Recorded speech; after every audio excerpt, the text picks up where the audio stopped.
अस्सलाम वालेकुम dear students, I hope आप सब खैरियत से होंगे। प्रीवियस लेक्चर में हमने डिस्कस किया था कि सेट्स क्या होते हैं और सेट्स को किससे डिनोट करते हैं। पहले वो रिकॉल कर लेते हैं, फिर आज का न्यू लेक्चर हम स्टार्ट करेंगे।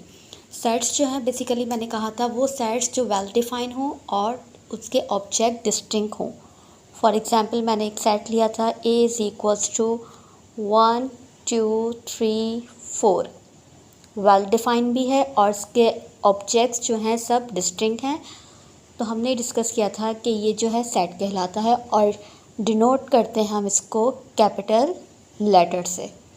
और इसके एलिमेंट्स ज़रूरी नहीं है, यहाँ पे कोई से भी एलिमेंट्स हो सकते हैं, A to Z भी हो सकता है, 1 2 3 भी हो सकते हैं, कोई सा भी सेट हो सकता है, स्टूडेंट्स भी हो सकते हैं, प्लेयर्स भी हो सकते हैं, तो वो सब भी सेट ही कहलाएंगे। और इनके जो भी एलिमेंट्स होंगे उनको हम डिनोट करते हैं स्मॉल लेटर से।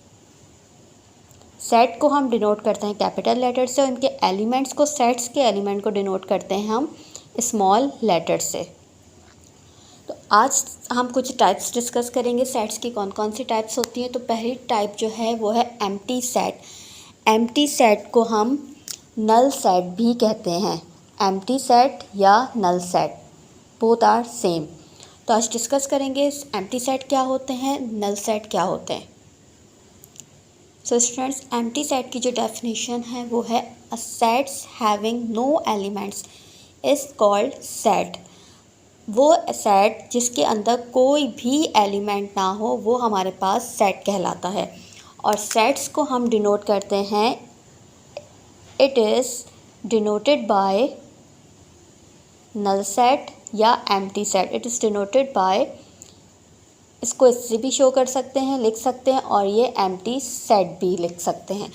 अब काफ़ी सारे स्टूडेंट्स जो हैं कंफ्यूज होंगे कि मैंने तो आपको बताया था कि सेट्स जो हैं वो होते हैं जो वेल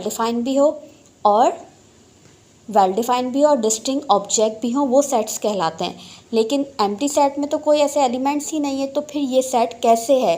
तो आज के टॉपिक में हम ये डिस्कस करेंगे कि why is empty set is called set, क्यों हम एम्प्टी सेट को भी सेट कहते हैं।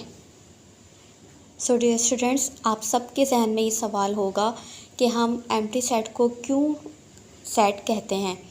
तो डिस्कस कर लेंगे। फॉर एग्ज़ाम्पल मैं एक सेट ले लेती हूँ,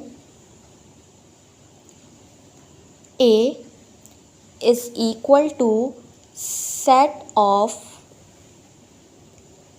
even numbers between 5 and 6। Sets of even number between 5 and 6। और इवन नंबर हमें पता है वो कौन से नंबर्स होते हैं जो 2 के टेबल में आते हैं, 2 4 6 8। अब इन दोनों के बिटवीन हमारे पास कोई सेट तो बनेगा नहीं, कोई नंबर ऐसे नहीं है जो इवन नंबर हो, तो इसका आंसर हमारे पास क्या हो जाएगा, एम्प्टी सेट। एक और एग्जाम्पल लेके चेक कर लेते हैं। For example A is equals to a set of odd numbers divisible by 2। अब यहाँ पे क्या कहा गया है कि एक ऑड नंबर का सेट बताएं जो डिविजिबल हो 2 से, और हमें पता है कि कोई से भी numbers, odd numbers 1 3 5 7 and so on, वो 2 से डिविजिबल नहीं होते। इसलिए ये भी क्या हो जाएगा, एक एम्प्टी सेट।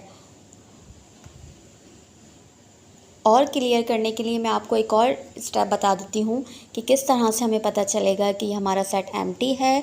तो क्यों एम्प्टी है, क्योंकि इसके अंदर तो कोई एलिमेंट नहीं है। फॉर एग्जांपल हमारे पास मैथ्स के 4 ऑपरेशन होते हैं, अगर हम उनको ऐड करवाते हैं, सब्ट्रैक्ट करवाते हैं, तो हमारे पास एक रिज़ल्ट बनता है। 2 + 2 करवा लें या 2 - 1 करवा लें, ये सारे मैथ्स के ऑपरेशन हैं। अर्थमेटिक के 2 × 3 करवा लें या 2 ÷ 2 करवा लें, तब भी हमारे पास क्या आ जाएंगे, ये सारे हमारे पास क्या है, ऑपरेशन है अर्थमेटिक के। अब सेट्स के ऑपरेशन की बात करते हैं। सेट्स के ऑपरेशन जो है हमारे पास वो होते हैं यूनियन, इंटरसेक्शन, या आगे चलेंगे, आगे पढ़ेंगे तो आपको और क्लियर हो जाएगा कि ये ऑपरेशन को हम किस तरह यूज़ करते हैं। यूनियन, इंटरसेक्शन और डिफरेंस। अब मैं यहाँ पे फॉर एग्जांपल दो सेट्स ले लेती हूँ। A इज़ इक्वल्स टू 1 2 3 4 और B सेट ले लेती हूँ यहाँ पर 1 3 5। जब मैं इसका इंटरसेक्शन करवाती हूँ, दोनों का इंटरसेक्शन करवाऊँगी तो इंटरसेक्शन बोलते हैं कॉमन नंबर ऑफ एलिमेंट्स। इन दोनों सेट्स के अंदर जो कॉमन होगा वही हमारा इंटरसेक्शन कहलाएगा। अब यहाँ पे 3 और यहाँ पे भी 3, तो ये हमारा क्या हो जाएगा, इंटरसेक्शन कॉमन एलिमेंट। अगर मैं यही एग्जाम्पल के एलिमेंट्स को चेंज कर दूँ 1 2 3 और मैं यहाँ पे B की वैल्यू ले लूँ 0 4 6, तो यहाँ देखिए हमारे पास कोई भी एलिमेंट सेम नहीं है। तो हम इसके आंसर्स में क्या लिखेंगे कि ये एक एम्प्टी सेट आ रहा है, क्योंकि इसमें कोई भी एलिमेंट कॉमन नहीं है, नो कॉमन एलिमेंट। लेकिन है तो ये सेट ही ना, क्योंकि इसमें से सेट्स निकाले हमने, इसमें से सेट्स को सॉल्व किया है। तो ये भी क्या हो जाएगा, एक दोनों सेट में को ही हमने सॉल्व करके हमने बताया है कि ये सेट है।